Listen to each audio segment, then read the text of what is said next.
Was out here all throughout the afternoon, walking away with possible evidence, from documents to what appeared to be some type of a computer. We do know that maybe 2 miles away over on Middle Point, there was another raid at the same time. Remember, this all coming after Director Kash Patel's tweet this morning saying that they stopped this alleged terrorist plot that was to be conducted over the weekend. Still working to learn details on exactly where this may have been plotted out or what the exact specifics were. We do know, according to the FBI, it was supposed to be quite violent and possibly tied to a terrorist organization. Now, we did talk with a lot of different people throughout the day, and they say from what they saw, this has all got them on edge, and they're pretty scared. Take a listen. It's very scary. I never thought it would hit this close to our home, but if it can happen here, it can happen anywhere, I guess. Very shocking, very fresh, very strange for us as well to hear that part. Hopefully they're not involved. They're really nice people, but, the FBI is doing whatever they got to do to protect us, so that's all that really matters to us. It's just scary because, like after 9/11, anything with terrorist attack, it's just scary. Nobody wants that.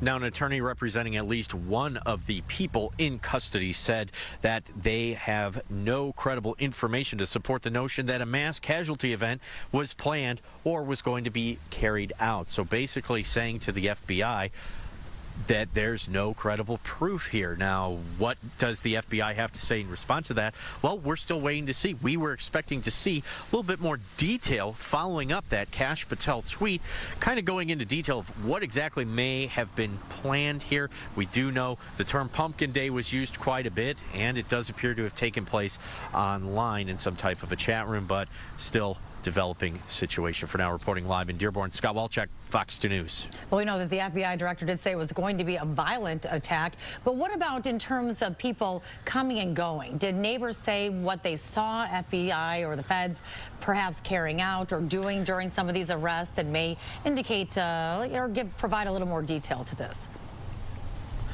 Yeah, you know what? They have said that they are totally thrown off by this, because this is people living in this home. Really nice lady with about 5 kids or so. Lots of young men in there. They say they never would have expected anything like this. They saw the same type of stuff we saw. FBI going in, out, looking through the cars, right? Mm-hmm. We even saw one of those cars that the FBI was looking for come back, and that's when we saw the attorney, and we ran up to them. So it's one of those situations where still a lot unfolding. Yeah, definitely. So we will definitely keep tabs on this, and we know you will too. Thanks, Scott Walchuk, reporting live for us. Root.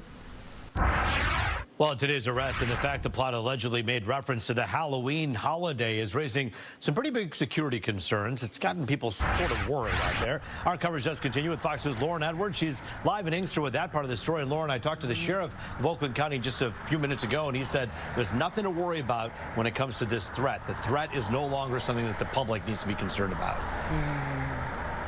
Absolutely. That's the message I was hearing as well, Roop, that there's nothing for people to worry about. And they know that the FBI raids that happened today over in Dearborn and here in Inkster, it can cause some concern for people. It can be scary. But again, they emphasize no need to panic. Take a look at one of those scenes that we visited earlier today. Now, this is Middle Belt Road over in Dearborn, and the FBI investigating a home there. We were there, I would say, around noon or 1 o'clock, and Fox 2 spoke with the former U.S. Attorney Matthew Schneider, and he says these kinds of investigations, including the one today, was weeks in the making. It needed a federal judge to sign a warrant, and then you need the FBI to execute that warrant. But seeing something like this, or even just hearing about it, he says, can be very worrisome, especially for those who are on that block. But Schneider says there is absolutely no need to panic. We should also be aware that we need to be cognizant of our surroundings. And these cases, they're primarily solved by tips from the public.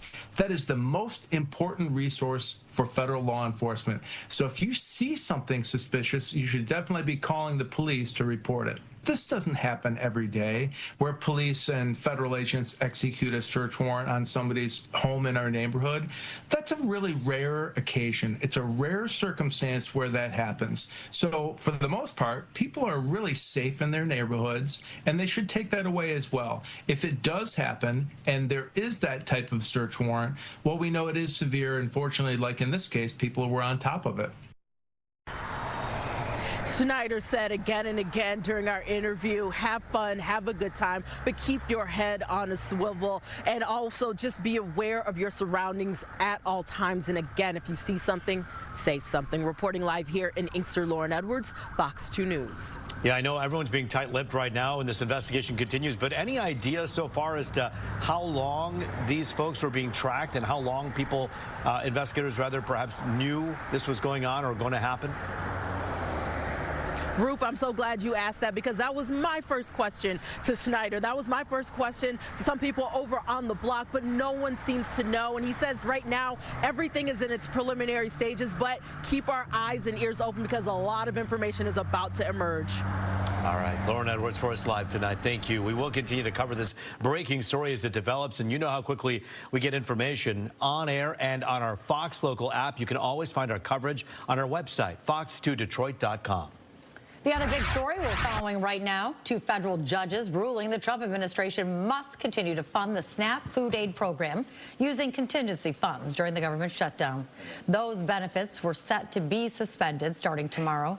Michigan has already joined several other states in a lawsuit against the Trump administration, accusing the Department of Agriculture of illegally suspending the benefits.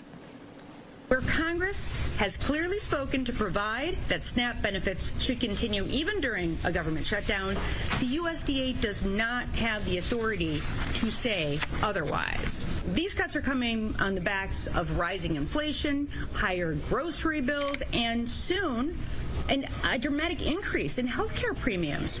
And it's also following record cuts to our food banks, who work day and night to ensure that no one in our communities goes hungry, and who will be in even more demand than ever come tomorrow.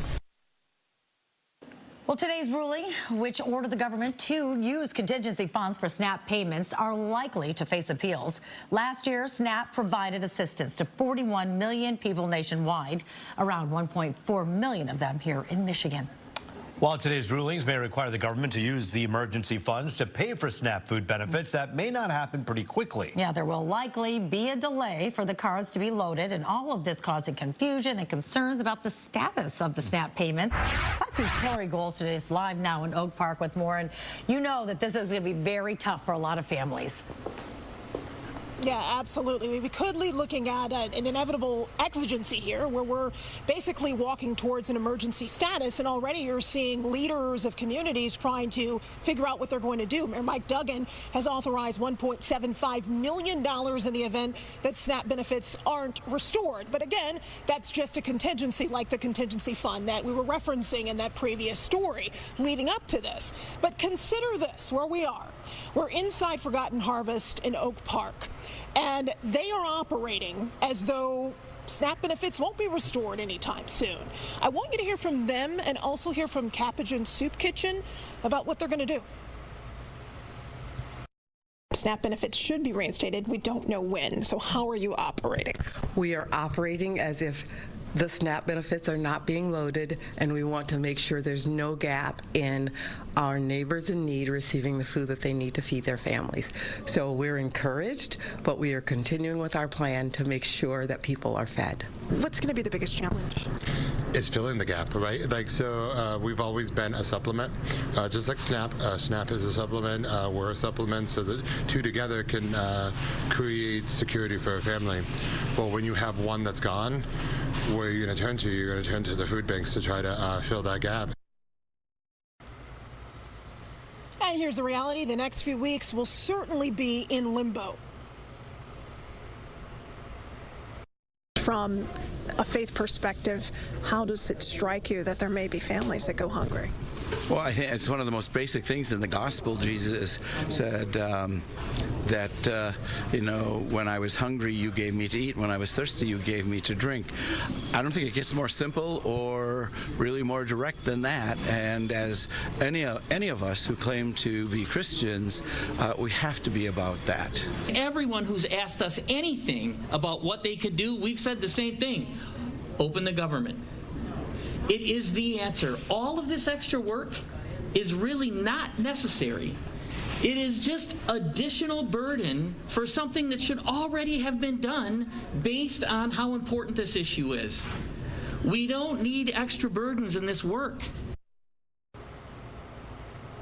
The contingency money we're talking about with the USDA would amount to about $5.8 billion, but it's unlikely that that would last through all of November. So the discussion is maybe that Section 32 could be drawn on. That's an additional allocation, but all of that will be up to the judges to decide. In Oak Park, I'm Hillary Golston, Fox 2 News. All right, well, hopefully they can get the root of the issue solved so they can get the government up and back and running. But in the meantime, we appreciate that. Thanks, Hillary. Well, cloudy and cool on this Halloween. Oh, and Weather Authority Stephanie Mead is here now to look at the forecast. I think the kids lucked out today. They really did. It's a really nice evening, I think, for those that are already out getting ready to trick or treat. We are starting to see a few peaks of sunshine, but I do think cloud cover is going to rule our forecast moving forward tonight. And the good news here is that we're not necessarily looking at any precip. Everything that has moved through, if anything, for spots, has been very light. 51 in the city of Detroit, 50 in Grand Rapids right now, 48 Bad Axe, 53 degrees in Fort Wayne right now.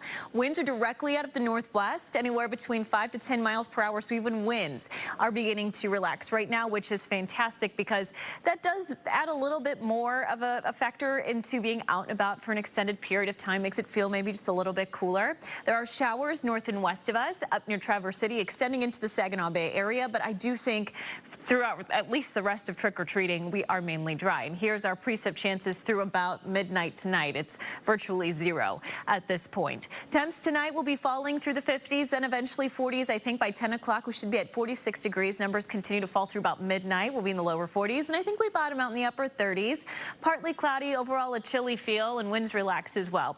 Now we do see kind of a split weekend, but we managed to see a lot of dry time too in the mix as well. So we'll have timing on that in the forecast coming up in the next 10 minutes. Roop. All right, thanks so much.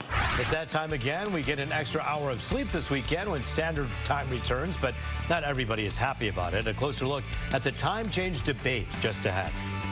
Also today, COVID and autism. More on the new study that explores a link between expectant mothers who were infected by the virus, whose children were later diagnosed with the developmental disorders or autism.